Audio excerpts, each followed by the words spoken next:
When I was young in the mountains, grandfather came home in the evening, covered with the black dust of a coal mine. Only his lips were clean, and he used them to kiss the top of my head. When I was young in the mountains, grandmother spread the table with hot cornbread, pinto beans, and fried okra. Later, in the middle of the night, she walked through the grass with me to the Johnny house and held my hand in the dark. I promised never to eat more than one serving of okra.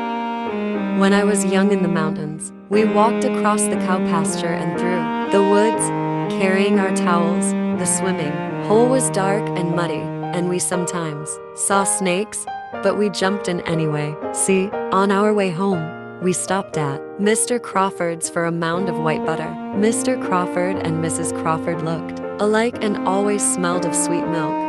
When was youngest the mountains, water from the well at we pumped pails of the bottom of the hill and heated the water to fill round tin tubs for our baths. Afterward, we stood in front of the old black stove, shivering and giggling, while grandmother heated cocoa on top.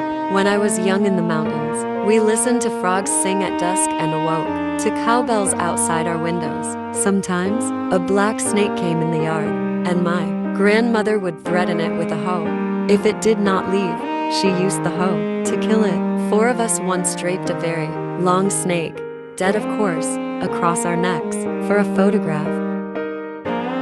When I was young in the mountains, we sat on the porch swing in the evenings, and grandfather sharpened my pencils with his pocket knife. Grandmother sometimes shelled beans and sometimes braided my hair. The dogs lay around us, and the stars sparkled in the sky. A bobwhite whistled in the forest. Bo. When I was young in the mountains, I never wanted to go to the ocean, and I never wanted to go to the desert. I never wanted to go anywhere else in the world, for I was in the mountains, and that was always enough. Thank you.